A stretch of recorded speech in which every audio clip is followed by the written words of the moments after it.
নমস্কাৰ এনকে সংবিধানলৈ মই পংখী শৰ্মাই আপোনালোক সকলোকে স্বাগতম জনাইছো এনকে সংবিধানত আমি প্ৰতিদিনে আপোনালোকৰ বিভিন্ন সমস্যাৰ সমাধান দিবলৈ চেষ্টা কৰো আৰু আজি এনকে সংবিধানত আমি কথা পাতিব বিচাৰিছো ইউৰোলজি সন্দৰ্ভত অৰ্থাৎ মূত্ৰতন্ত্ৰ বিভাগৰ বিভিন্ন ৰোগ ইয়াৰ কাৰণ বা লক্ষণ বা ইয়াৰ চিকিৎসা পদ্ধতি কেনে ধৰণৰ হ'ব পাৰে সেই সন্দৰ্ভত আজি আমি আলোচনা কৰিম এই অনুষ্ঠানটোত আৰু যাৰ বাবে আজি আমি ষ্টুডিঅলৈ আমন্ত্ৰণ জনাই আছো ইউৰোলজি স্পেশালিষ্ট ডক্টৰ অৰূপ নাথক আপোনাক স্বাগতম জনাইছো প্ৰথমে আমাৰ অনুষ্ঠানলৈ অনুষ্ঠান আৰম্ভ হ'ব আৰু এইখিনিতে মই দৰ্শকক জনাই থওঁ আমাৰ অনুষ্ঠানটোত আপুনি পোনপটীয়াকৈ ফোন কৰিব পাৰিব আমাৰ ফোন লাইন খোলা হৈছে গতিকে আপুনি পোনপটীয়াকৈ ফোন কৰি চিকিৎসকৰ পৰা পৰামৰ্শ ল'ব পাৰিব গতিকে আমি কথা পাতি যাম প্ৰথমে আহিছোঁ আপোনাৰ কাষলৈ আৰু যিহেতু ইউৰোলজি যিটো বিভাগ আপোনাৰ মূত্ৰতন্ত্ৰ বিভাগ গতিকে ইয়াৰ ৰোগসমূহ কেনেধৰণৰ বা ইয়াৰ ভিতৰত কি বিষয়বস্তু পৰে কেনেকৈ মানে চিকিৎসা পদ্ধতিটো কেনেধৰণে চিকিৎসা কৰে সেই সন্দৰ্ভত যদি আপুনি প্ৰথমে অলপ দৰ্শকক জনাই ভাল হ'ব হয়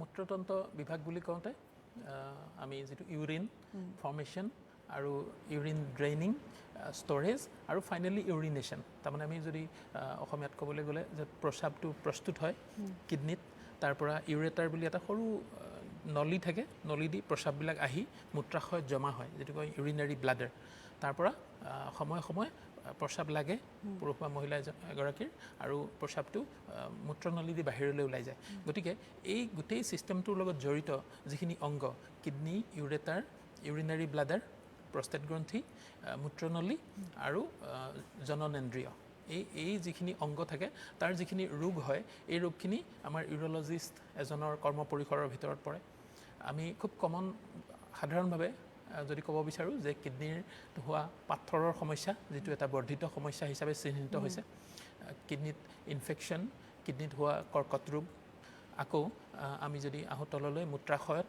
হোৱা ইনফেকশ্যন কৰ্কট ৰোগ তাত মূত্ৰাশয়ৰ পাথৰ আকৌ প্ৰস্টেট গ্ৰন্থিত হ'ব পৰা যিটো বয়সস্থ বয়োজ্যেষ্ঠসকলৰ হয় পুৰুষসকলৰ প্ৰস্টেট গ্ৰন্থি বয়সৰ লগে লগে বাঢ়ি অহা যিটো সমস্যা খুব সাধাৰণভাৱে বিনাইন প্ৰষ্টেটিক হাইপাৰপ্লেছিয়া BPH বুলি কোৱা হয় প্ৰস্ৰাৱৰ সমস্যা হয় তেওঁলোকৰ তাৰপিছত আকৌ মূত্ৰনলীৰ যিবিলাক অসুবিধা ইনফেকশ্যন হ'ব পাৰে বা মূত্ৰনলীত এটা ষ্ট্ৰিকচাৰ বুলি কণ্ডিশ্যন হ'ব পাৰে যিটো প্ৰস্ৰাৱৰ ৰাস্তাটো সৰু হৈ যায় আকৌ জননেন্দ্ৰিয়ত হোৱা বিভিন্ন সমস্যা ইনফেকশ্যন আৰু কেতিয়াবা প্ৰস্ৰাৱৰ নলীটো খুব সৰু হৈ যায় আমি মেটেল ষ্টেন'চিছ বুলি কওঁ বা তাত হোৱা কৰ্কট ৰোগ বা অণ্ডকোষত হোৱা কৰ্কট ৰোগ এই গোটেই ৰোগখিনি ইউৰোলজিষ্ট এজনৰ কৰ্ম পৰিসৰৰ ভিতৰত পৰে আৰু ইউৰোলজি ডিপাৰ্টমেণ্টত এই ধৰণৰ ৰোগীসকল আহে আৰু এতিয়া যিহেতু এতিয়া আমাৰ সামাৰ সিজন তেতিয়া আমি দেখা পাওঁ খুব সাধাৰণভাৱে চাব গ'লে আমাৰ ইউৰোলজিষ্ট এজনৰ ওচৰত অহা অধিকাংশ ৰোগী এতিয়া কিডনিৰ পাথৰজনিত সমস্যা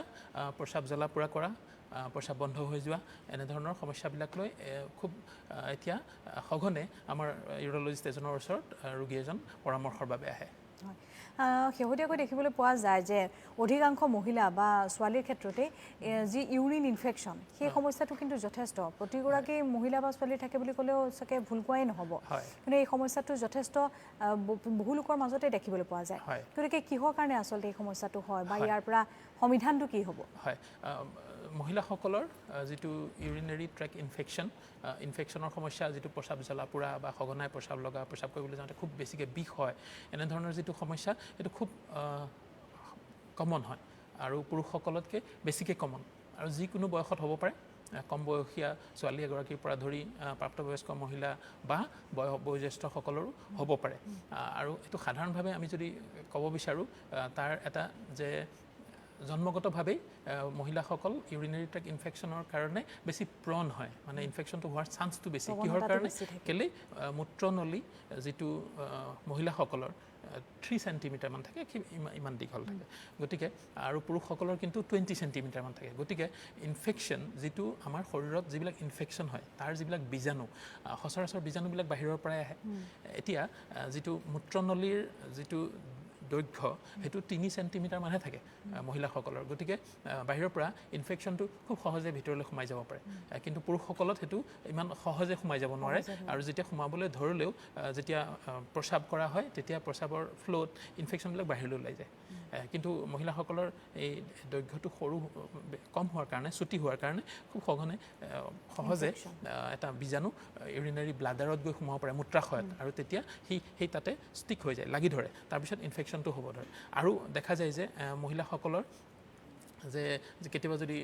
যিসকল বাহিৰত কাম কৰে অফিচ জব হয় বা আউটডোৰ এক্টিভিটিছ থাকে তেওঁলোকে বহু দীঘলীয়া সময় ধৰি কেতিয়াবা প্ৰস্ৰাৱটো ৰাখি থ'ব লগা হয় যে প্ৰস্ৰাৱৰ হয়তো খুব সুবিধাজনক নাথাকে টয়লেট বা এনেকুৱা অসুবিধাবিলাক থকাৰ কাৰণে কেতিয়াবা কি হয় মহিলাসকলে প্ৰস্ৰাৱ বহুত দীঘলীয়াকৈ ৰাখি থৈ দিয়ে আকৌ সেই একেটা অসুবিধাৰ কাৰণে কি হয় পানী কমকৈ খাই যায় বাহিৰলৈ যদি যাব লগা হয় যিখিনি সময়ত আমাক পানীৰ পৰিমাণটো শৰীৰত একচুৱেলি বেছিকৈহে লাগে কিন্তু মহিলা এগৰাকীয়ে বা ছোৱালী এগৰাকীয়ে পানীটো কমকৈ খায় যাতে মই বাহিৰত গ'লে ক'ৰবাত মোক প্ৰস্ৰাৱ কৰিব লগা নহওক সেইকাৰণে এটাটো হ'ল ইউৰিনৰ পৰিমাণটো কমকৈ হ'ল আকৌ প্ৰস্ৰাৱটো ৰাখি থৈ দিলে ভিতৰত সেই জমা থকা প্ৰস্ৰাৱবিলাক যেতিয়া দীঘলীয়া সময়ৰ কাৰণে ৰাখি থোৱা হয় তেতিয়া সেইটো এটা কাৰণ হ'ব পাৰে হয় এটা ফোন আছে আমি আৰু কথা পাতিম যথেষ্ট গুৰুত্বপূৰ্ণ এই বিষয়সমূহ কথা পাতি যাম কিন্তু প্ৰথমটো ফোন কল ল'ব লাগিব হেল্ল' আপুনি কোনে ক'লে ক'ৰ পৰা ক'লে আৰু আপোনাৰ সমস্যাটো কওক হেল্ল' নমস্কাৰ মই ৰঙিয়াৰ পৰা কৈছোঁ হয় আপোনাৰ সমস্যাটো কওক মই জানিব বিচাৰিছোঁ মানে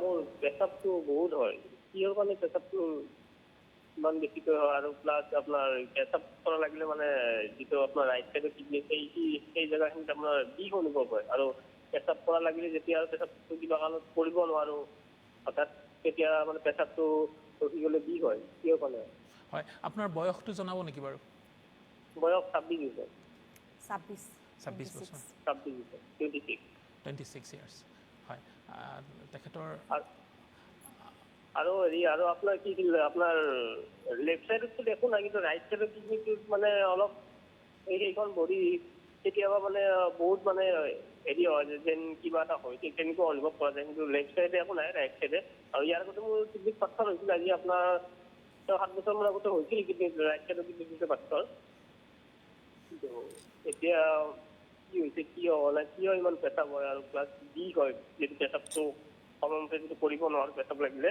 তেতিয়া মানে বিষ হয় কিহৰ কাৰণে হয় জানিব বিচাৰিছোঁ হয় আপোনাক ধন্যবাদ জনাইছোঁ ফোন কৰাৰ বাবে আমি তেখেতক টিভিতে আমি আনচাৰটো দিছোঁ হয় তেখেতে এটা খুব ভাল আমাক এটা ইনফৰ্মেশ্যন দিলে যে 6-7 বছৰমান আগতে পাথৰৰ সমস্যা হৈছিলে গতিকে পাথৰ থাকিলেও আপোনাৰ এনেধৰণৰ সমস্যা হ'ব পাৰে কিন্তু আপুনি যিখিনি লক্ষণ ক'লে সেই লক্ষণখিনিৰ পৰা বুজা যায় যে আপোনাৰ ইউৰিনাৰী ট্ৰেক ইনফেকশ্যন আছে এই ইনফেকশ্যনটো পাথৰৰ কাৰণেও হ'ব পাৰে গতিকে আপুনি এজন শল্য চিকিৎসক বা ইউৰলজিৰ বিশেষজ্ঞ ৰঙিয়াত যায় আমাৰ এডভান্স ইউৰলজি এণ্ড কিডনী ডিজিজৰ পৰাও ডক্টৰ দেৱজিৎ বৈশ্য তেখেতে সাপ্তাহিকভাৱে ৰঙিয়ালৈ আহে আপুনি এজন শল্য চিকিৎসক বা ইউৰলজি বিশেষজ্ঞজনক লগ ধৰিলে তেওঁ আপোনাক এটা সাধাৰণভাৱে এটা পৰীক্ষা আল্ট্ৰাছ'ন'গ্ৰাফি এখন কৰি তেখেতৰ চাব লাগিব আৰু এটা ইউৰিনৰ ৰুটিন মাইক্ৰস্কপি বুলি এটা টেষ্ট হ'ব এই দুটা টেষ্ট কৰি আপোনাৰ শৰীৰৰ ভিতৰত কি আছে যদি পাথৰ এতিয়াও আছে তেতিয়াহ'লে পাথৰটো ট্ৰিটমেণ্ট কৰিব লাগিব আৰু যদি অকল ইনফেকশ্যনহে ওলায় তেতিয়াহ'লে এটা সাধাৰণ এণ্টিবায়'টিক কোৰ্চ দি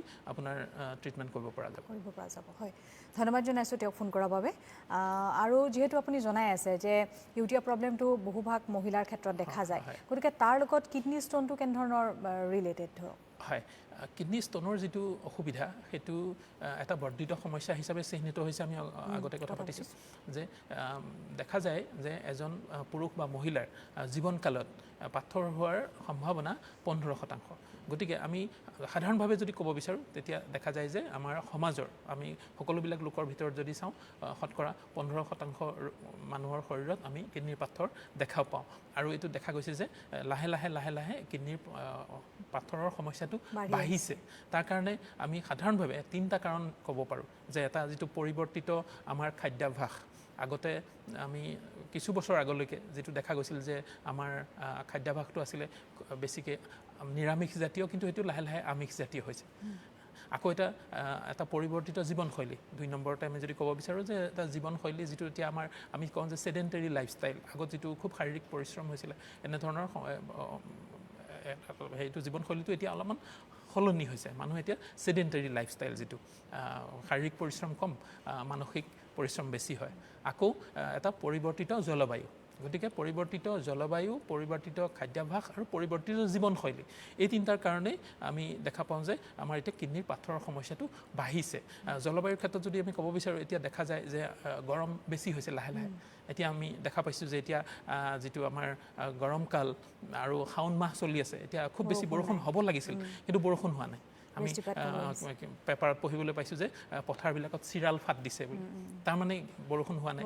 যিটো আমি হয়তো যেতিয়া আমি একদম প্ৰাইমেৰী স্কুলত আছিলোঁ বা হাই স্কুলত আছিলোঁ, তেতিয়া এনেকুৱা সময়ত এনেকুৱা হয় যে একদম বৰষুণ সদায় বৰষুণ থাকে।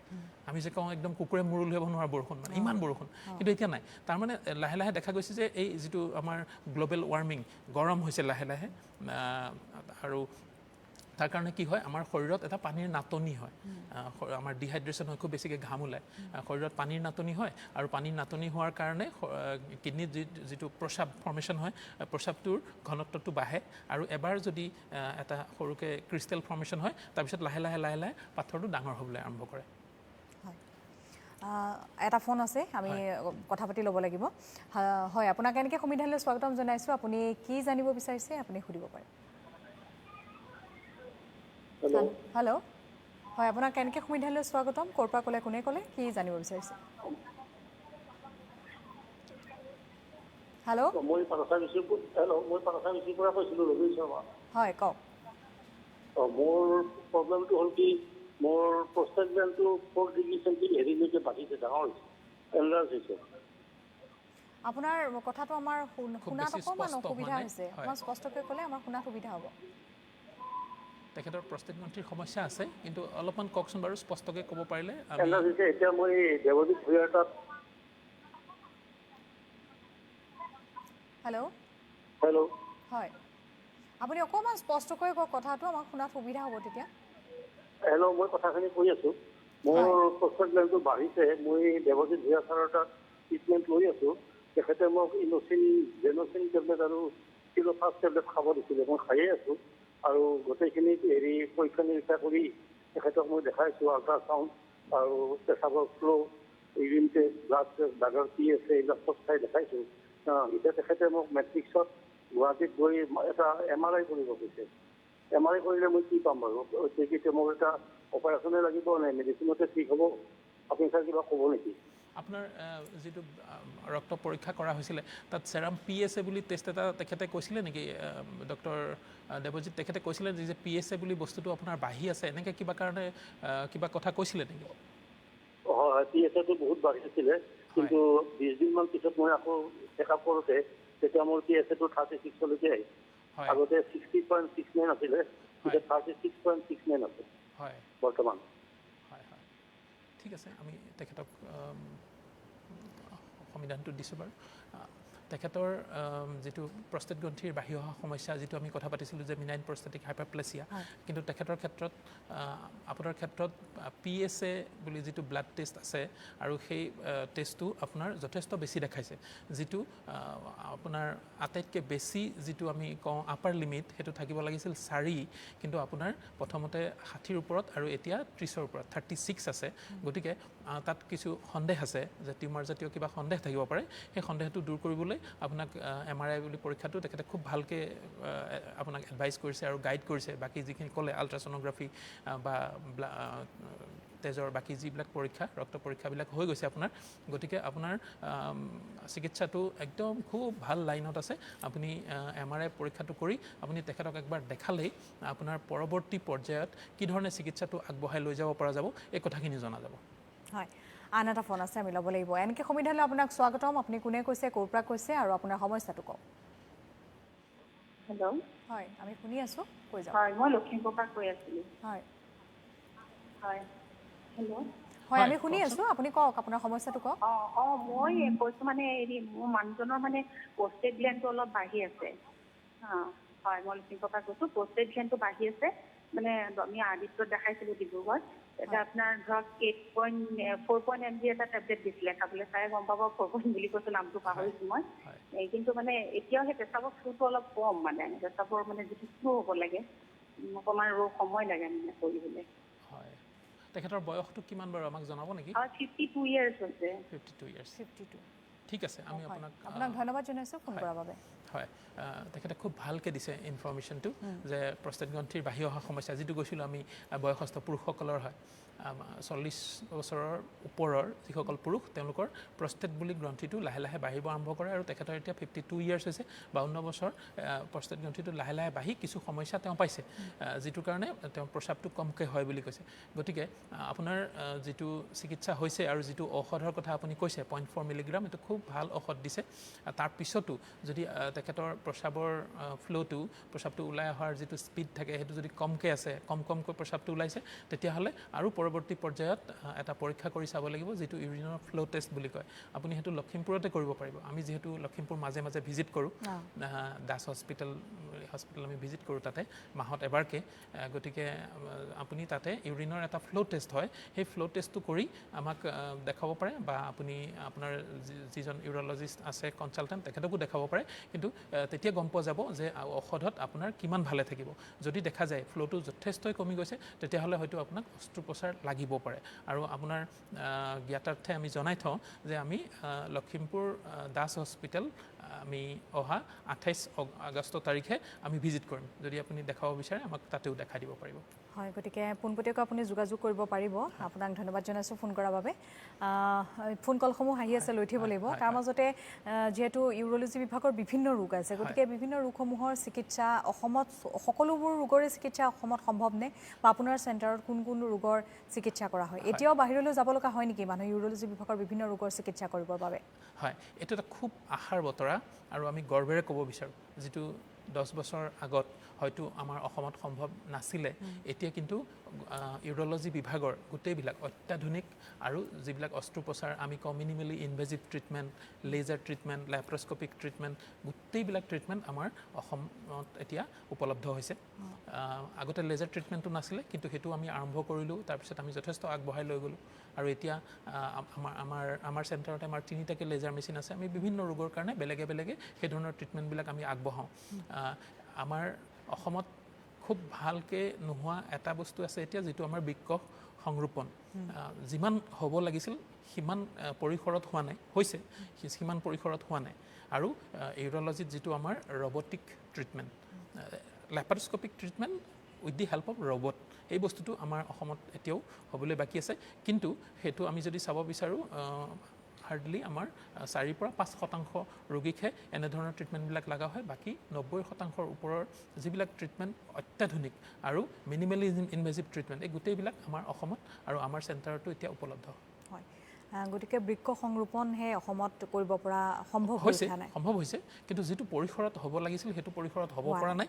গতিকে আমাৰ অসমৰ বিভিন্ন ৰোগী অসম তথা উত্তৰ পূৰ্বাঞ্চলৰ বিভিন্ন ৰোগীয়ে ভাৰতবৰ্ষৰ বিভিন্ন জেগালৈ হয় কলিকতা হ'ব পাৰে আহমেদাবাদ হ'ব পাৰে চেন্নাই বা কইম্বাটুৰ বা ভেলোৰ এনেকুৱা বা দিল্লী তেনেকুৱা ডাঙৰ চহৰত গৈ এতিয়াও কৰিব লগা আছে যিটোত যথেষ্ট কষ্টসাধ্য আৰু যথেষ্ট ব্যয়বহুল হয় সেইটো যদি আমি অসমত অনাগত দিনত আমি কৰিব পাৰোঁ তেতিয়াহ'লে আমাৰ ৰোগীসকলৰ যথেষ্ট সুবিধা হ'ব আৰু যিটো ৰবটিক ট্ৰিটমেণ্ট সেইটো লাহে লাহে প্লেনিং হৈ আছে যদি সেইটো আমি ফলৱৰ্তী হয় তেতিয়াহ'লে হয়তো আমি অদূৰ ভৱিষ্যতে সেই ধৰণৰ ট্ৰিটমেণ্টবিলাকো আমি ৰোগীসকলক আগবঢ়াব পাৰিম হয় আৰু এটা গুৰুত্বপূৰ্ণ কথা যে মানুহৰ ধৰক কেতিয়াবা কাৰোবাৰ কিডনিৰ ধৰক ডেমেজ হয় এটা কিডনি দি মানুহে এটা চলা ফুৰা ক্ষেত্ৰত কেনেধৰণৰ সমস্যাৰ সৃষ্টি হয় বা কাৰোবাক এটা কিডনি ডনেট কৰিলে এটা কিডনিৰে জীয়াই থাকিব লগা হয় কোন ধৰণৰ সমস্যাৰ সৃষ্টি হয় নেকি যেতিয়া শৰীৰত এটা খুব ভাল কথা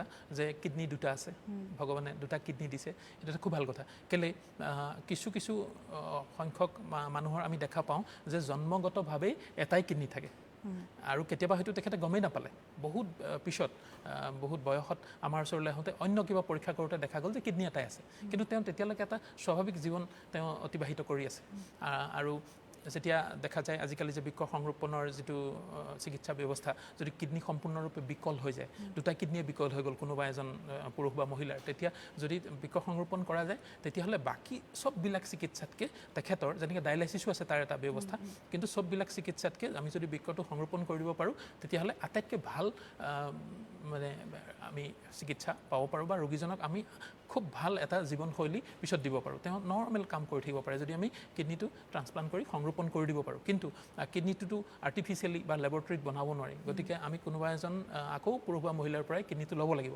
এতিয়া কিডনিটো যেতিয়া আমি তেওঁৰ পৰা ল'লোঁ তেওঁৰ তাত কিডনি এটা থাকি গ'ল এটা থকাৰ কাৰণে কিছু সীমাবদ্ধতা আহিব পাৰে কিন্তু এটা স্বাভাৱিক জীৱনশৈলীত বা স্বাভাৱিক জীৱনযাত্ৰাত তেওঁ কোনো ধৰণৰ অসুবিধা নহয় কিন্তু মাজে মাজে তেখেতৰ এটা চিকিৎসা বা এটা আমি ইনভেষ্টিগেশ্যন স্বাস্থ্য পৰীক্ষা কৰি থকাটো দৰকাৰ আৰু এটাই যিহেতু কিডনি থাকে তাত যাতে কোনো ধৰণৰ পাথৰ ইনফেকশ্যন এনেধৰণৰ অসুবিধা নহয় তাৰ কাৰণে আমি মাজে মাজে তেওঁক আমি পৰীক্ষা কৰি চিকিৎসা কৰি থকাটো দৰকাৰ আৰু এটা ফোন আছে আমি ল'ব লাগিব এনকে সমিধানলৈ আপোনাক স্বাগতম জনাইছোঁ আপুনি কোনে কৈছে ক'ৰ পৰা কৈছে আৰু আপোনাৰ সমস্যাটো কওক হেল্ল' হেল্ল' হেল্ল'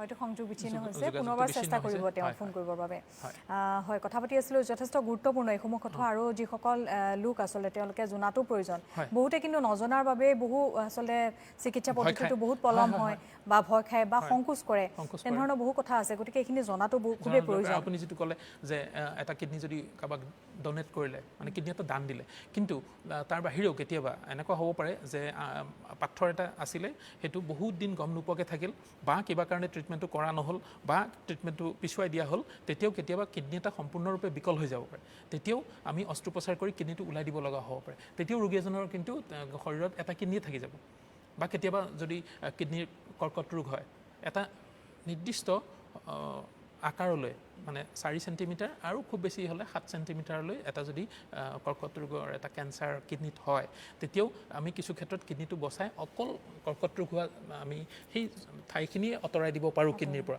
কিন্তু যদি দেখা যায় যে তাতকৈ যদি বেছি আগবাঢ়ি গ'ল তেতিয়াহ'লে আমি গোটেই কিডনিটোৱে ওলাই আনিব লগা হ'ব পাৰে গতিকে আমাৰ বহুতসকল ৰোগী আহে যে কিডনিত টিউমাৰ হৈছে কিন্তু তেখেতসকলে আশা কৰি আহে যে আমাৰ অকল টিউমাৰটো ওলাই পেলাই কিডনিটো বচাই দিব পৰা যাব নেকি কিন্তু সেইটো বেছিভাগ ক্ষেত্ৰতে সম্ভৱ নহয় কেলে আমাৰ ওচৰত ৰোগীজন আহোঁতে যথেষ্ট দেৰি হয় কাৰণ কেঞ্চাৰটো সঘনাই মানে বহু লোকৰ এতিয়া দেখিবলৈ পোৱা গৈছে বাঢ়িছে হয় নিশ্চয়কৈ বাঢ়িছে আৰু সকলো ধৰণৰ কৰ্কট ৰোগ আমাৰ এইটো এটা খুব কৰ্কট ৰোগটোৱে বিশেষকৈ উত্তৰ পূৰ্বাঞ্চলত হয় এটা ভাল কথা নহয় ভাল খবৰ নহয় যে উত্তৰ পূৰ্বাঞ্চলক এতিয়া লাহে লাহে এটা মানে আমাৰ কিডনি কেঞ্চাৰ অধ্যুষিত অঞ্চল হিচাপে আমাৰ এটা চিহ্নিত হৈছে বিভিন্ন ধৰণৰ কেঞ্চাৰ আটাইতকৈ বেছি কেঞ্চাৰ কিন্তু আমাৰ উত্তৰ পূৰ্বাঞ্চলত দেখা পোৱা কেঞ্চাৰবিলাকৰ ভিতৰত আমাৰ যিটো হেড এণ্ড নেক কেঞ্চাৰ মুখমণ্ডল হওক বা ডিঙি এই ধৰণৰ কেঞ্চাৰবিলাক বেছিকৈ হয় কেলৈ আমাৰ খুব বেছি ধপাতজাতীয়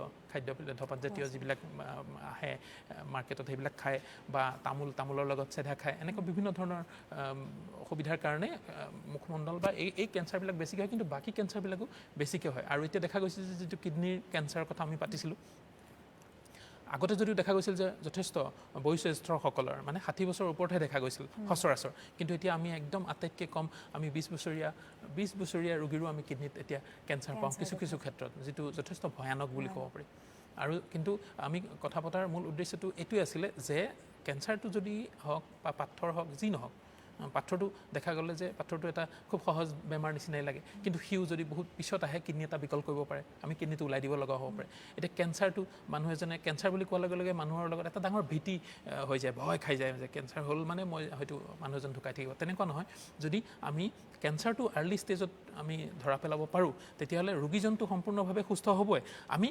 কিডনিটোও বচাই দিব পাৰোঁ অকল কৰ্কট ৰোগ হোৱা জেগাটো যদি আমি ওলাব পাৰোঁ সেইটো আজিকালি খুব অত্যাধুনিকভাৱে আমি লেপ্ৰস্কপিকেলি কৰিব পাৰোঁ পেট নকটাকৈ আমি কিডনিটোৰ সেই অংশটো উলিয়াই আনিব পাৰোঁ গতিকে আপুনি চাওক যে আমাৰ আৰ্লি ডায়েগনচিছ প্ৰথম অৱস্থাত ৰোগ এটা ধৰা পেলোৱাটো কিমান জৰুৰী এটা পাথৰে কিডনিটো নষ্ট কৰিব পাৰে আমি কিডনি ওলাই দিব লগা হ'ব পাৰে এটা কেঞ্চাৰো আমি যদি সময়মতে তাক ধৰা পেলাব পাৰোঁ তেতিয়াহ'লে আমি কিডনিটো বচাই দিব পাৰোঁ তাৰমানে কোনো বেমাৰে একচুৱেলি সৰু ডাঙৰ নহয় আমি বেমাৰ যদি হয় শৰীৰত তাক খুব সোনকালে আৰু সঠিক সময়ত যদি ধৰা পেলাব পাৰোঁ তেতিয়াহ'লে তাক সম্পূৰ্ণৰূপে নিৰ্মূল কৰিব পাৰোঁ কিন্তু ধৰক কিডনিৰ যেতিয়া কেঞ্চাৰ হয় কিন্তু বহুত দেৰিকৈ গম পোৱা যায় কোনো ধৰণৰ লক্ষণেই নাথাকে সেইটো এটা ভয়ানক কথা যে যিকোনো ধৰণৰ কেঞ্চাৰ শৰীৰৰ ভিতৰত হোৱা যিকোনো ধৰণৰ কেঞ্চাৰ জাতীয় যিবিলাক বেমাৰ ছেকেণ্ড বা থাৰ্ড ষ্টেজতহে গম পোৱা যায় যে কাৰণটো হ'ল যে কেঞ্চাৰবিলাক পেইনলেছ হয়, বিষ নাথাকে। আমাৰ আপোনাৰ এটা পাথৰ এটা হ'ল, কাৰোবাৰ কোনোবা এজন ৰোগী পাথৰ হ'ল, বিষ হ'ব। বিষ হ'লে ৰোগীজন ডক্টৰৰ ওচৰলৈ আহিলে আমি ইনভেষ্টিগেশ্যন কৰিলোঁ। আজিকালি এটা খুব ভাল কথা হৈছে যে আমাৰ একদম গাঁৱে ভূঞেও আমাৰ আল্ট্ৰাছ'ন'গ্ৰাফি ট্ৰিটমেণ্ট মানে ইনভেষ্টিগেশ্যনৰ যিটো পদ্ধতি সেইটো উপলব্ধ হৈছে, আমাৰ গাঁৱে ভূঞে হৈছে। গতিকে কোনোবা এজন ৰোগী যদি পেটৰ বিষ হ'ল, আল্ট্ৰাছ'ন'গ্ৰাফি কৰিলে, তাত যদি ষ্ট'ন এটা সৰুকৈ ওলালে, আমি ষ্ট'নটো একদম প্ৰথম পৰ্যায়ত ধৰা পেলালে আমি ঔষধ পাতি দি তাক গলাই দিলোঁ। কিন্তু যেতিয়া কৰ্কট ৰোগ, যিকোনো ধৰণৰ কৰ্কট ৰোগ যেতিয়া হয়, কোনো ধৰণৰ বিষ নাথাকে, আৰু যেতিয়ালৈকে এই লক্ষণবিলাক ধৰা পৰে তেতিয়ালৈকে অলপমান দেৰি হৈ যায়। সেইকাৰণে আমি যে ক'ব বিচাৰোঁ যে মাজে মাজে স্বাস্থ্যটো পৰীক্ষা কৰোৱাটো খুব দৰকাৰী, মানে ইমান দৰকাৰী মানে ভাবিব নোৱাৰা। অতিকৈ গুৰুত্বপূৰ্ণ কথা, এইখিনি আমি পাতি থাকিম। তাৰ মাজতে ফোনো ল'ব লাগিব। এটা ফোন কল আহিছে। এনকে সুবিধালৈ আপোনাক স্বাগতম জনাইছোঁ। আপুনি কোনে কৈছে, ক'ৰ পৰা কৈছে আৰু সমস্যাটো কওক। হেল্ল', নমস্কাৰ। নমস্কাৰ। নমস্কাৰ। মই চিত্তৰঞ্জন কলিতা কৈছোঁ। হয়। মই তাৰমানে আজি কেইদিনমান আগতে মানে পেটটোৰ বিষয়ৰ পিছত মই ছ'ন'গ্ৰাফি কৰিলোঁ। হয়। ছ'ন'গ্ৰাফি কৰাৰ পিছত মানে মই মানে পেটত এটা ষ্ট'ন এটা পালে, পেটলৈ নামি অহা বুলি ক'লে 4.3 mm। হয়। এতিয়া টেবলেট দিছে মোক এলফো বুলি, ALFOO। হয়। আচ্ছা, এতিয়া কথাটো হৈছে কি, এতিয়া কথা হৈছে পানী খাব দিছে বেছিকৈ। এতিয়া কথা হৈছে কি, পানী কিমান খাম, তাৰোপৰি কিবা খাদ্যৰ কিবা হেৰি আছে নেকি যে মাছ মাংস খাব নালাগে বা এনেকুৱা কিবা হেৰি আছে নেকি? আৰু এই টেবলেটটো খালে এমাহমান পিছত মানে বাহিৰ যাব বুলি কৈছে, কিন্তু আকৌ কিবা বেলেগ ব্যৱস্থা ল'ব লাগিব নেকি? এই বিষয়ে মই সুধিব বিচাৰিছিলোঁ আপোনাক। আপুনি ক'ৰ পৰা কৈছে? মই বশিষ্ঠৰ পৰা কৈছিলোঁ, চিত্তৰঞ্জন কলিতা। হয়, বশিষ্ঠৰ পৰা। গুৱাহাটীৰ পৰাই কৈছে। আৰু আপোনাৰ কিমান এতিয়া বিষ কিমান বেছি আছে? বিষ এতিয়া নাই, তাৰমানে আজি এসপ্তাহমান আগতে মই মেডিচিন আৰম্ভ কৰিছোঁ, এতিয়া বিষ নাই অকণো। হয় হয়, ঠিক আছে। আমি আপোনাৰ যিটো অসুবিধাটো হৈছে তাৰ কাৰণে কি কৰিব লাগিব, কেনেধৰণে কৰিব লাগিব সেই বিষয়টো জনাইছোঁ। তেখেতে এটা খুব ভালকৈ ইনফৰ্মেশ্যনখিনি দিছে আমাক। এই কথাটো এতিয়া ভাল লগা হৈছে যে ৰোগী এজনে আমাক যিকেইটা কথা লাগে বা যিকেইটা পৰীক্ষা হ'ব লগা আছিলে বা হৈছে তাৰ ইনফৰ্মেশ্যনটো খুব ধুনীয়াকৈ দিব পাৰে। তেখেতে কৈছে যে 4.3 মিলিমিটাৰ এটা পাথৰ হৈছে আৰু পাথৰটো কিডনীৰ পৰা নামি আহিছে। আমি যিটো কৈছিলোঁ যে কিডনীৰ পৰা মূত্ৰ পৰিবাহী যিটো নলী, ইউৰেটাৰ বুলি কয়, তাতে নামি আহিছে, আৰু নামি অহাৰ কাৰণে তেখেতৰ বিষ হৈছিলে এবাৰ। আৰু ঔষধ যিটো তেখেতে খাইছে সেইটো একদম সেইকাৰণে একদম পাৰফেক্ট ঔষধ তেখেতে খাইছে। আৰু পানীৰ কথাটো সুধিছে, পানী আপুনি খাই থাকিব লাগিব, যথেষ্ট খাওক। আপুনি 10ৰ পৰা 12 গিলাচ পানী খাওক, আৰু লাগিলে তাতকৈ আৰু 1-2 গিলাচ বেছিকৈ খাব পাৰে। অকল পানীয়ে নহয়, আপুনি ফলৰ ৰস খাব পাৰে, নাৰিকলৰ পানী খাব পাৰে। খাই পেলাই আপোনাৰ এমাউণ্টটো সিমানখিনি হ'ব লাগে। আৰু পাথৰটো আপোনাৰ ওলাই যোৱাৰ সম্ভাৱনা আছে। আমি সাধাৰণভাৱে চালে 6ৰ পৰা 7 মিলিমিটাৰলৈকে পাথৰ এটা যেতিয়া হয় তেতিয়া সি ওলাই যোৱাৰ সম্ভাৱনা থাকে। গতিকে আপোনাৰ 4.3 মিলিমিটাৰ আছে, গতিকে ওলাই যাব। আৰু যিটো আপুনি খাদ্যৰ কথা ক'লে, কিডনীত এবাৰ পাথৰ হ'লে আকৌ পাথৰ হোৱাৰ সম্ভাৱনা থাকে, যিহেতু কিডনীকেইটা থাকিব, গতিকে আপোনাৰ আগলৈও পাথৰ হোৱাৰ সম্ভাৱনা থাকে। গতিকে আপুনি কিছু খাদ্যবস্তু এৰাই চলিব লাগিব, আৰু কিছু খাদ্যবস্তু আপুনি বেছিকৈ খাব লাগিব। এখন খাদ্যাভাসৰ তালিকা পোৱা যায় আমাৰ advance urology and kidney disease centre, যিটো আমাৰ ভঙাগড়স্থিত গুৱাহাটী মেডিকেল কলেজ ৰোডত আছে, হৰবালা মাৰ্কেট। তাতে আপুনি আহিলে আমি বিনামূলীয়াকৈ আপোনাক এখন খাদ্যাভাসৰ তালিকা আমি আপোনাক যোগান ধৰিম। আৰু আপোনাৰ ট্ৰিটমেণ্টটো খুব ভালকৈ হৈছে, আপোনাৰ ট্ৰিটমেণ্ট প্লেনটোও ভালে আছে। এই ধৰণে আপুনি খাই থাকক ঔষধখিনি, পানী বেছিকৈ খাওক, আৰু যদি বিষ হয়, বিষৰ ঔষধো চাগে আপোনাক ডক্টৰে দিছে, সেইটো খাব। আৰু এসপ্তাহ অলৰেডি হৈ গৈছে, আৰু 3 সপ্তাহ পিছত আপুনি এবাৰ এখন আল্ট্ৰাছ'ন'গ্ৰাফি কৰি চালেই পাথৰটো ওলাই গ'ল নে নাই গম পোৱা যাব। কিন্তু 4 সপ্তাহৰ পিছতো যদি পাথৰটো ওলাই নাযায়, তেতিয়াহ'লে হয়তো আপোনাক অস্ত্ৰোপচাৰ কৰি ওলাব লগা হ'ব পাৰে। পাথৰটো সৰু হ'লেও কেতিয়াবা ওলাই যাব নোৱাৰে। যদি পৰিবাহী নলীটো কিবা কাৰণত যদি কোনোবাখিনিত সৰু আছে, তেতিয়াহ'লে হয়তো পাথৰটো 6-7 মিলিমিটাৰতকৈ সৰু হ'লেও সি কেতিয়াবা ওলাই নাযাব পাৰে। তেতিয়া আমি তাক ষ্টাক আপ হৈ যোৱা বুলি কওঁ, ইম্পেক্টেড বুলি কওঁ আমাৰ মেডিকেলৰ ভাষাত, তেতিয়া ওলাই দিব লগা হ'ব পাৰে। তাৰ কাৰণেও আজিকালি খুব ভাল এণ্ডস্কপিক ট্ৰিটমেণ্ট আছে। আপুনি হস্পিটেলাইজেশ্যনো হ'ব নালাগে, ডে কেয়াৰ হিচাপে হৈ যায়। লেজাৰ টেকনিকত কোনো কটাকটি নহয়, কোনো চিলাই নহয়, হস্পিটেলত থাকিবও নালাগে। ডে কেয়াৰ হিচাপে আপোনাৰ এনেধৰণৰ পাথৰৰ চিকিৎসাটো আজিকালি উপলব্ধ আৰু সহজলভ্য বুলি আমি ক'ব পাৰোঁ। হয়, গতিকে তেওঁ সমিধানো পাইছে আশা কৰিছোঁ। আৰু এটা ফোন আছে, আমি ল'ব লাগিব। হয়, আপুনি কোনে ক'লে, ক'ৰ পৰা ক'লে, আৰু আপোনাৰ সমস্যাটো কি? মই প্ৰফেচাৰ গৌতম শৰ্মা। হয়। হেল্ল'। হয়, আমি শুনি আছোঁ। মই প্ৰফেচাৰ গৌতম শৰ্মাই কৈছোঁ। হয়। শিলপুখুৰীৰ পৰা। হয়। কওকচোন আপোনাৰ মই অসুবিধা। ডক্টৰ নাথক লগ পাইছিলোঁ 2012 চনত আমবাৰীৰ হস্পিটেল ঘৰত। মই শিলপুখুৰীৰ মানুহ। তেতিয়া মই ৰিটায়াৰ কৰিছিলোঁ। মোৰ BPH কৈছিলে আপুনি, হয় আৰু আপুনি ক'লে যে বেলটাম 0.4টো আপুনি ৰেগুলাৰলি খাই থাকিব, দেৰ ইজ ন' প্ৰব্লেম। ত' মই এতিয়া আই এম ৰানিং এবাউট 70। হয় মই এতিয়াও মই ৰেগুলাৰলি আল্ট্ৰাচাউণ্ড কৰি থাকোঁ। হয় মোৰ দুটাই কুৱেশ্যন। এটা হ'ল বেলটাম 0.4টো মই এতিয়াও খাই আছোঁ, মই নিশ্চয় খাই থাকিব পাৰিমনে বাৰু? That is number 1। নাম্বাৰ 2 হ'ল মোৰ যিটো মানে ৰেচিডুৱেল ইউৰিন, সেইটো আগতে 30 তলত আছিলে। ৰিচেণ্টলি মই দেখুৱাইছোঁ ইট ৱাজ 42 or 41 এনেকুৱা ধৰণৰ। 41 ত' সেই দুটা বস্তুৰ পৰা অকণ কৰি দিলে ভাল। মানে আপুনি 31 যে ক'লে, 41 যে ক'লে প্ৰষ্টেট গ্ৰন্থিৰ ৱেইটৰ কথা কৈছে নেকি? 41 হয় ৰেচিডুৱেল ইউৰিন। ৰেচিডুৱেল ইউৰিন, অ'কে হয় হয় হয় হয় হয় সেইটো মানে তেতিয়া মোক ক'লে ডাবল বৰ্ডিং কৰিব পাৰে আপোনাৰ যদি পাৰে। কিন্তু ডাবল বৰ্ডিংটোতো আমি ইউজ নহয়। তথাপি 41টো এলাৰ্মিং নেকি বাৰু? হয় আপোনাক আমি সংবিধানটোত দিছোঁ, আপুনি টিভিতে চাই লওক। তেখেতে খুব সুন্দৰকৈ ক'লে তেখেতৰ অসুবিধাটো, আৰু ঔষধটো খাই আছে যিটো এই অসুবিধাটোৰ কাৰণে এটাই ঔষধ থাকে, সেইটো খাই আছে। 0.4টো মই কণ্টিনিউ কৰি থাকিব পাৰোঁ নহয়, as long as I can do. হয় আপুনি সেই ঔষধটোৱে কণ্টিনিউ কৰি থাকক, আৰু সেইটো দীঘলীয়াকৈ খাব পাৰি, একো অসুবিধা নহয়।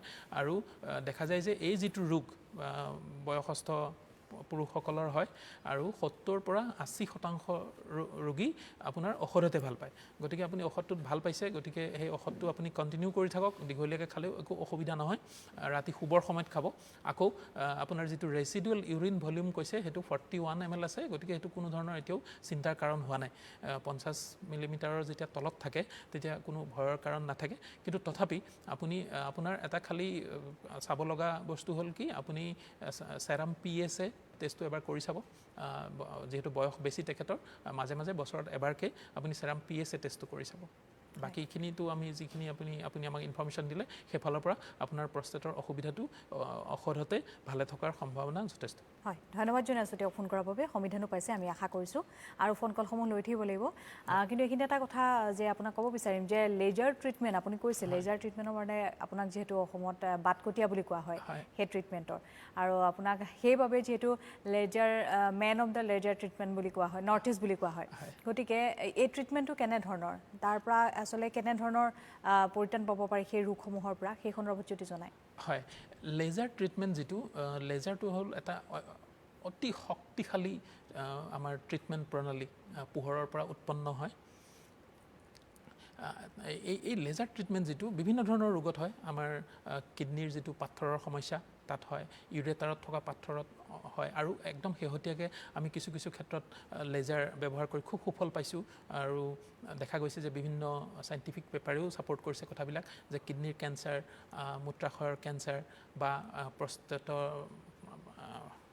যিটো প্ৰস্ৰাৱৰ নলী থাকে, প্ৰস্ৰাৱৰ নলীটো যদি চাপ খাই যায়, ষ্ট্ৰিকচাৰ বুলি কয়, তাত আমি কৰিছোঁ। আকৌ চাৰ্কামচিশ্যন বুলি এটা অপাৰেশ্যন হয়, তাতেও আমি কৰিছোঁ, আৰু যথেষ্ট সুফল পাইছোঁ।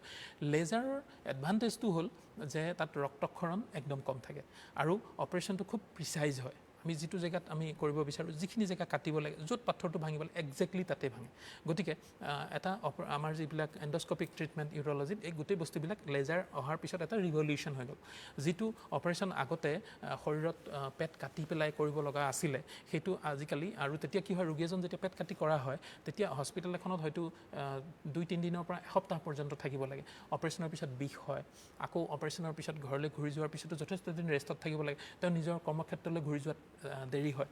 কিন্তু লেজাৰ ব্যৱস্থাটো অহাৰ পিছত দেখা গ'ল যে আমি যদি পাথৰৰ কথাটোৱে কওঁ, এটা যদি নিৰ্দিষ্ট আকাৰৰ তলত আমি পাথৰটো ধৰা পেলাব পাৰোঁ, ছাপ'জ 15 মিলিমিটাৰ তলত যদি আমি এটা পাথৰ পালোঁ, আমি পাথৰটো লেজাৰ টেকনিকত কোনো কটাকটি নকৰাকৈ, কোনো শৰীৰত ছিদ্ৰ নকৰাকৈ, কোনো চিলাই নকৰাকৈ আমি পাথৰটো ওলাব পাৰোঁ।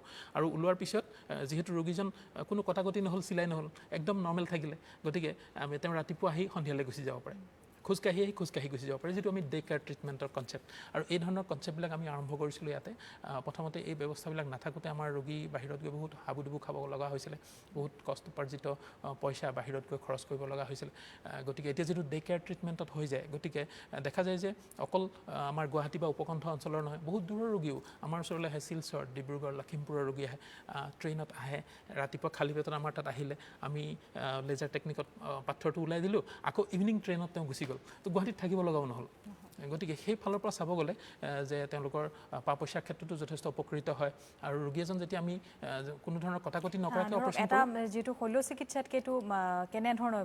এইটো শল্য চিকিৎসাই, এইটো এক প্ৰকাৰ শল্য চিকিৎসা, কিন্তু কোনো ধৰণৰ কটাকটি নকৰাকৈ কৰা হয়, ৰক্তক্ষৰণ নহয়।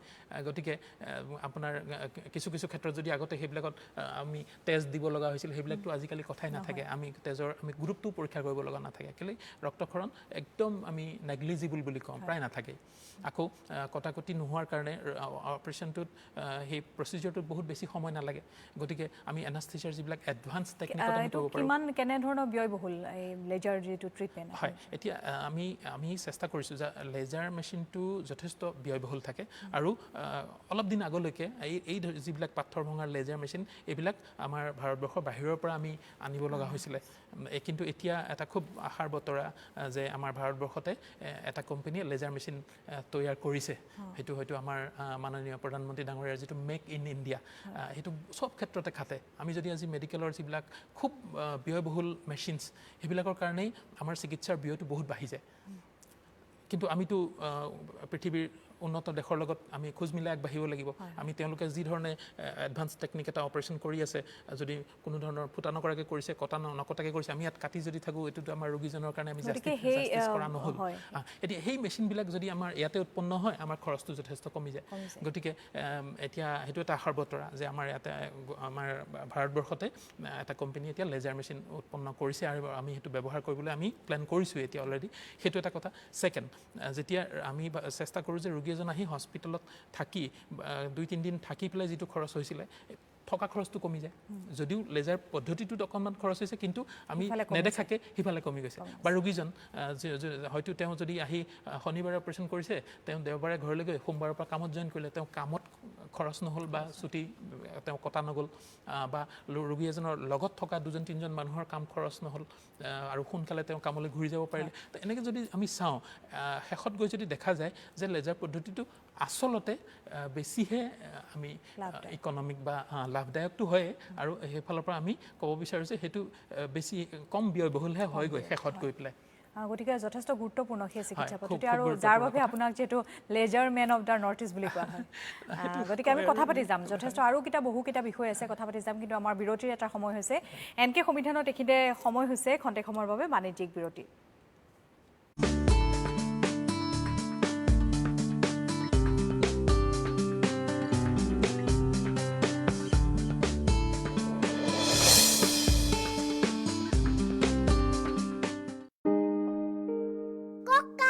তোমালোক যোৱা, মোৰ গাটো খুব বেয়া লাগিছে। প্লিজ বলা না, মা আজি পাৰ্টি নহব নেকি? হ'ব। সুখ দুখৰ প্ৰতিটো মুহূৰ্তত আমি থাকো আপোনজনৰ কাষত। সৰু সৰু কথা, ইটো সিটো মধুৰ অনুভূতি, আমাৰ এই সম্পৰ্কবোৰে সুন্দৰ কৰি ৰাখে জীৱন। সুস্বাদু ব্যঞ্জনৰ নিশ্চিন্তৰ প্ৰতীক চিষ্টাৰ মছলা, এবাৰ ব্যৱহাৰ কৰি চাওক। মই বিচাৰিলেহে নব, তোমাৰ ঘৰত বস্তু এপাত নেপাওঁ দেও। অসন্তোষনো কিয় কৰা? এই ঔষধটো খালে খালী পেটতে খাব। আপনি খানকে আমি নাগা মানুহ খানটো বিয়া পায়। এদিন নগা আহি এই মাটি দখল কৰিবহি। সেইটো আমাৰ নাগালেণ্ডৰ মাটি আছেতো। আপোনালোকে অসমৰ চাৰিওফালে সীমাৰ সমস্যাৰ কাজিয়া লগাই কি কৰিব খুজিছে এইবোৰ?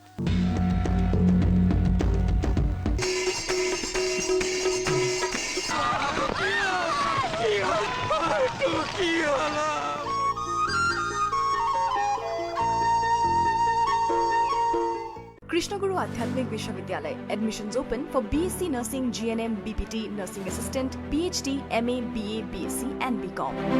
For more information, visit www.kev.org.in. সুধাকণ্ঠৰ গীত আৰু গীতৰ আধাৰত নৃত্য প্ৰতিযোগিতা। ডক্টৰ ভূপেন হাজৰিকাৰ কণ্ঠত নিগৰা যিকোনো গীতৰ স্থায়ী আৰু অন্তৰা পৰিৱেশন কৰিলেই হ'ল যিকোনো বাদ্যযন্ত্ৰ ট্ৰেক লৈ গীত পৰিৱেশন কৰিব পাৰিব মোবাইলটো পঠালিকৈ লৈ ঘৰতে ৰেকৰ্ড কৰক আপোনাৰ গীত সুধাকণ্ঠৰ গীতৰ আধাৰত নৃত্য প্ৰতিযোগিতাটো গীতৰ স্থায়ী আৰু অন্তৰাত নৃত্য কৰিলেই হ'ল মোবাইলটো পঠালিকৈ লৈ ৰেকৰ্ড কৰক আপোনাৰ নৃত্য গীত আৰু নৃত্য প্ৰতিযোগিতা সকলো বয়সৰ প্ৰতিযোগীৰ বাবে মুকলি থাকিব 15 আগষ্টৰ ভিতৰত আমালৈ প্ৰেৰণ কৰক আপোনাৰ ভিডিঅ' প্ৰেৰণ কৰক 7399013874 এই হোৱাটছএপ নম্বৰত নহলে মেইল কৰক nktvprogram@gmail.com এই ঠিকনাত 8 ছেপ্টেম্বৰত ঘোষণা কৰা হ'ব প্ৰতিযোগিতাৰ ফলাফল ৰাজ্যৰ কেইবাগৰাকী বিশিষ্ট লোকৰ দ্বাৰা গঠিত পেনেলে নিৰ্বাচিত কৰিব আপোনাৰ ভিডিঅ' তুমি নতুন পুৰুষ তুমি নতুন নাৰী অনাগত দিনৰ জাগ্ৰত প্ৰহৰী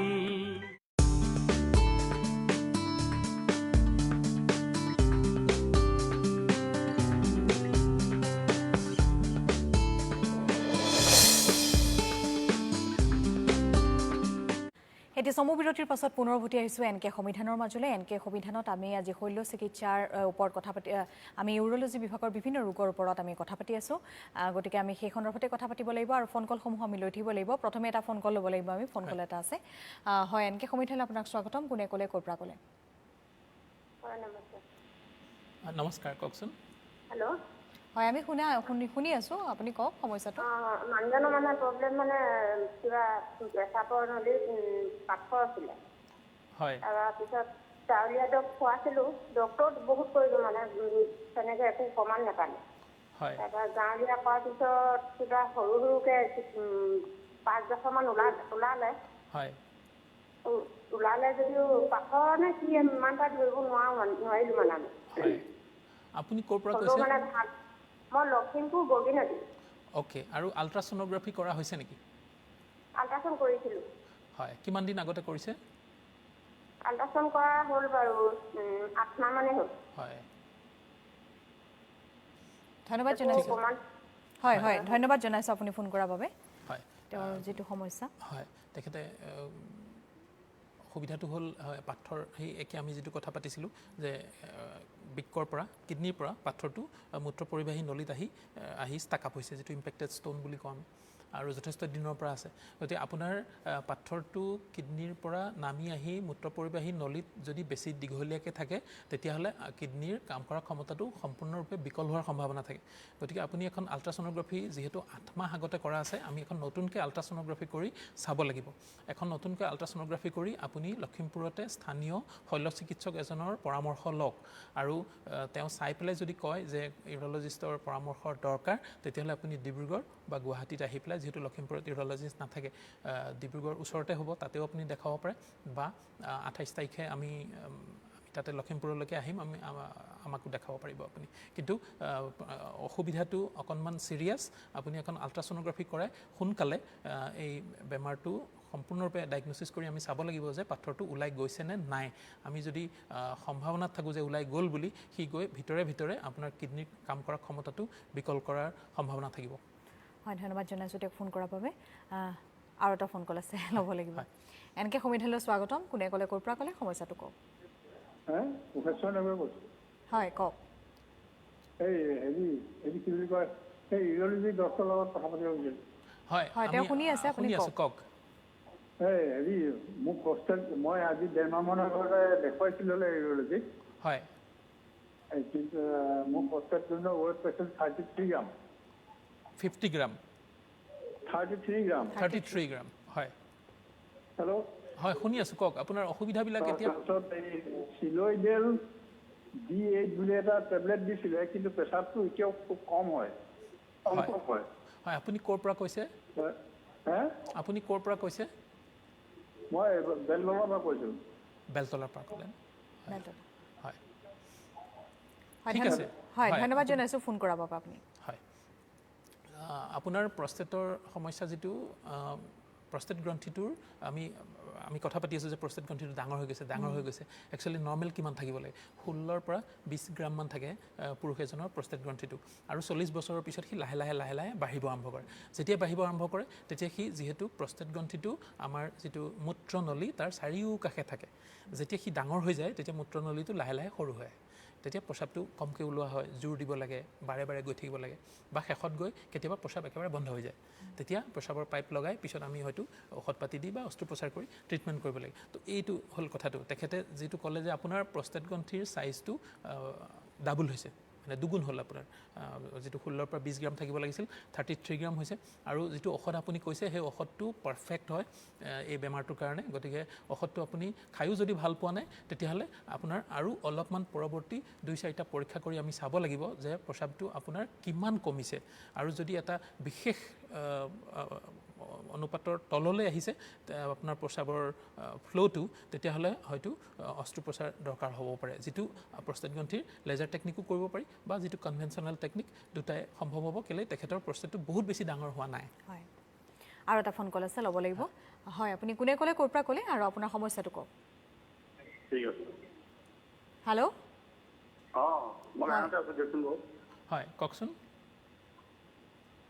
হেল্ল' হয় আমি শুনি আছোঁ আপুনি সমস্যাটো কওক আপোনাৰ মই কামপুৰৰ পৰা কৈছোঁ কামপুৰ দৰঙীয়াবিলাককে কৈছোঁ মই হয় কওক ডক্টৰক মই চিনি পাইছোঁ মই সাংযোগী মানুহ মই গম পাওঁ চিনি পাইছোঁ এতিয়া মোৰ সমস্যাটো আৰু মোৰ কঁকালৰ বিষ হৈ থাকে বেক চাইডটো হয় সেইটো কিবা কিডনীৰ কাৰণে হয় নেকি কেতিয়াবা হয় হ'ব পাৰে আপুনি কিবা আল্ট্ৰাছ'ন'গ্ৰাফি বা তেনেকুৱা কিবা পৰীক্ষা কৰিছে নেকি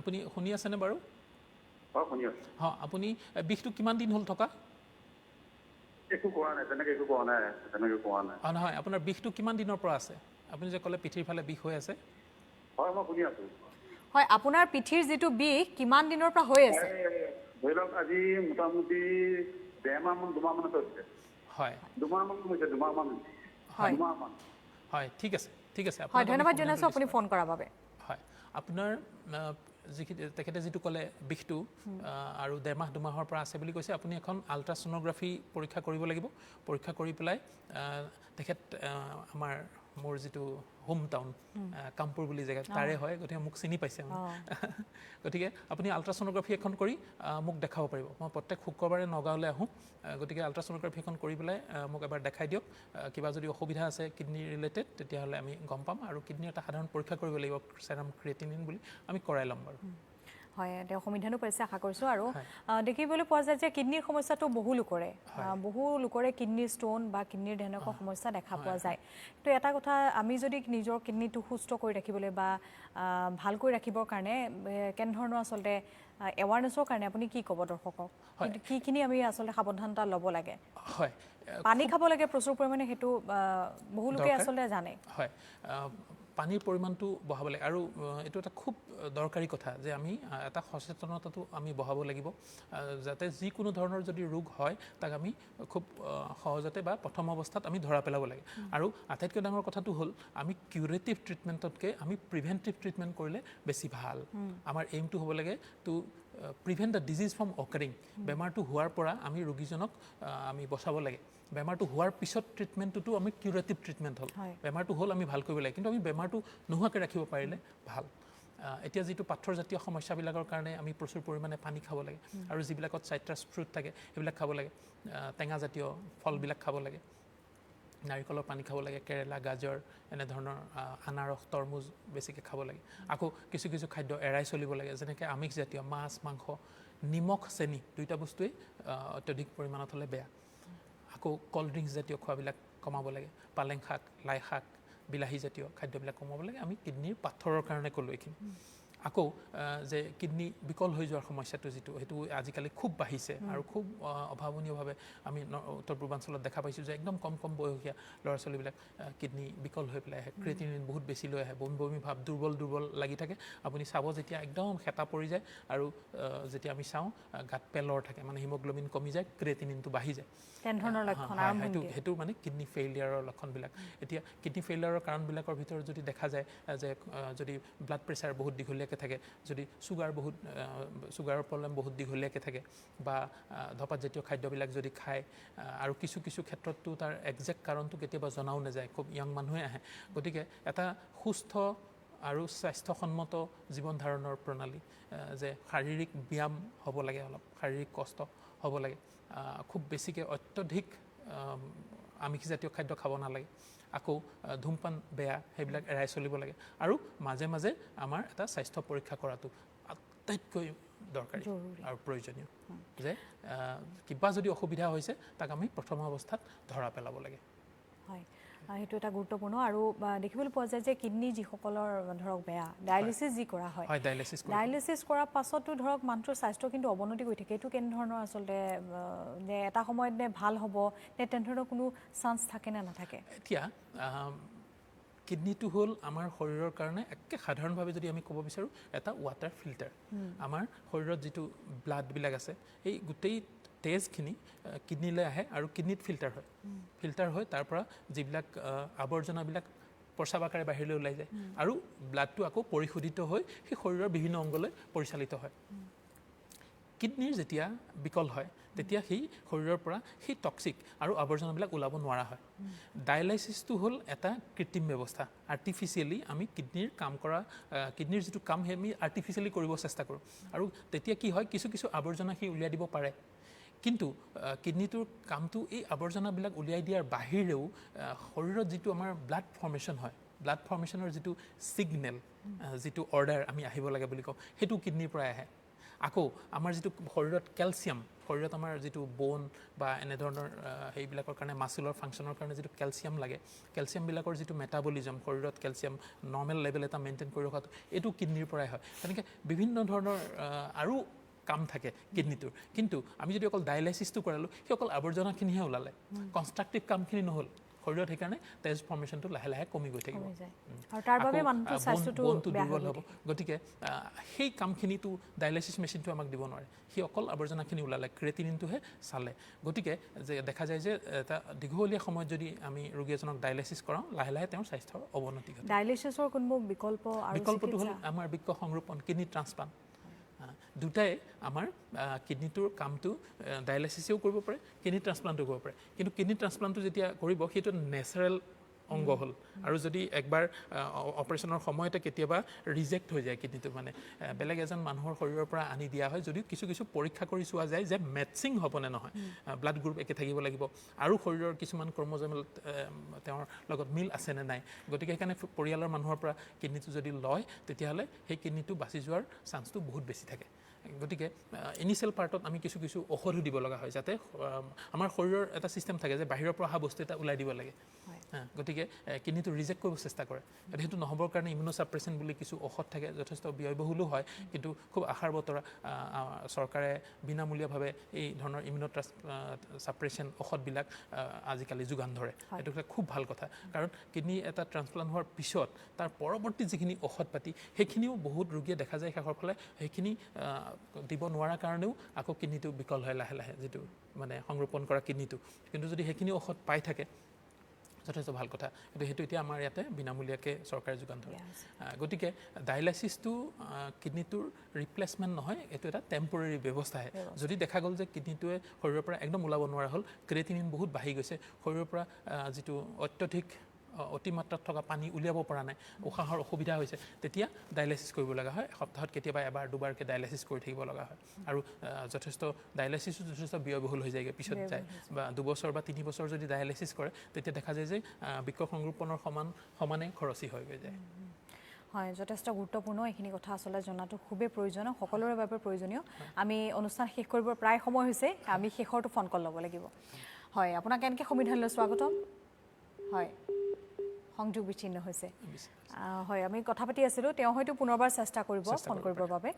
গতিকে আমি যি কথা পাতি আছিলোঁ ডায়েলিচিছটো, যে মানে সাময়িক এক চিকিৎসা পদ্ধতিহে, আৰু যিহেতু যদি ধৰক কৰি থাকে 3-4 মাহ ধৰি কিছু লোকক কৰি থকা দেখা যায়, স্বাস্থ্য লাহে লাহে ধৰক বেয়া হয়, কিন্তু কিছু ক্ষেত্ৰত ধৰক খাদ্যৰ তালিকাৰ ক্ষেত্ৰতো তেওঁলোকৰ কিছু সালসলনি থাকে, সকলো ধৰণৰ খাদ্য খাব নোৱাৰে। সেই সন্দৰ্ভত যদি প্ৰটিন জাতীয় অত্যধিক খাব নোৱাৰিব, শৰীৰত যিখিনি লাগিব প্ৰটিন মানুহ এজন সুস্থ মানুহ এজন চলি থাকিবৰ কাৰণে সেইখিনি প্ৰটিনহে খাব পাৰিব তেওঁ মানে দেখা যায় যে শৰীৰৰ ওজন যিমান থাকে তাৰ 1 গ্ৰাম পাৰ কেজি কিন্তু যেতিয়া কিডনিটো বিকল হয় তেতিয়া আৰু কমাই দিব লাগিব হয়তো 0.5 গ্ৰামহে খাব লাগিব যদি তেওঁ 60 হয় ওজনটো 60 কেজি তেতিয়াহ'লে 30 গ্ৰাম মানহে প্ৰটিনছ খাব পাৰিব তাতকৈ বেছি যদি খায় তেতিয়াহ'লে শৰীৰত আকৌ ক্ৰিয়েটিনিন খুব সহজে বাঢ়ি যাব পাৰে আকৌ কিছু খাদ্য যেনেকৈ ফলৰ ৰস এভইড কৰিব লাগিব ফলৰ ৰসটো এৰাই চলিব লাগিব কাৰণ হ'ল তাত পটাছিয়াম থাকে বেছিকৈ যেতিয়া কিডনি কাম কৰাৰ ক্ষমতাটো বিকল হয় শৰীৰত পটাছিয়ামৰ পৰিমাণটো বাঢ়ি থাকে গতিকে ফলৰ ৰস যদি বেছিকৈ খাই দিয়ে পটাছিয়ামটো বহুত বেছিকৈ বাঢ়ি যাব পাৰে যিটো হাৰ্টৰ কাৰণে কেতিয়াবা খুব ডেঞ্জাৰাছ হ'ব পাৰে হয় অনুষ্ঠান প্ৰায় শেষ কৰিব হৈছে শেষত আৰু এটা কথা যিহেতু আমি কিডনিৰ সমস্যা আৰু বিভিন্ন ৰোগৰ কাৰণসমূহ আমি কথা পাতিছোঁ লক্ষণসমূহো আপুনি জনাইছে আৰু শেষত জানিব বিচাৰিম যিহেতু আপুনি কৈছে যে কিডনিত যি কৰ্কট ৰোগ হয় কিডনি কেঞ্চাৰ সেয়াও যথেষ্ট বাঢ়ি আহিছে আমাৰ বিশেষকৈ উত্তৰ পূৰ্বাঞ্চলে চাওঁ অসমত বহু লোকৰ গতিকে সেই ধৰণৰ ৰোগৰ পৰা যদি আমি নিজকে ৰক্ষা কৰিব লাগে তাৰ কাৰণে কেনেধৰণৰ সাৱধানতা প্ৰথম কথা যে আমি কিডনিৰ কেঞ্চাৰ হোৱাৰ কাৰণবিলাক যিটো একজেক্ট কাৰণটো জনা নাযায় সেইটো দেখা যায় যে যিকোনো বেমাৰে মাল্টি ফেক্টৰিয়েল বহুতবিলাক ফেক্টৰ্ছ থাকে তাৰ ভিতৰত জীৱনশৈলীটো আহি যায় যে মানুহ এজন যদি খুব বেছি মেদবহুল হয় তেতিয়া তেওঁ কেঞ্চাৰৰ চান্স বাঢ়ি যায় খুব অত্যধিক যদি ধূমপান কৰে চিগাৰেট খায় তাৰ কাৰণে বাঢ়ি যায় কেতিয়াবা যদি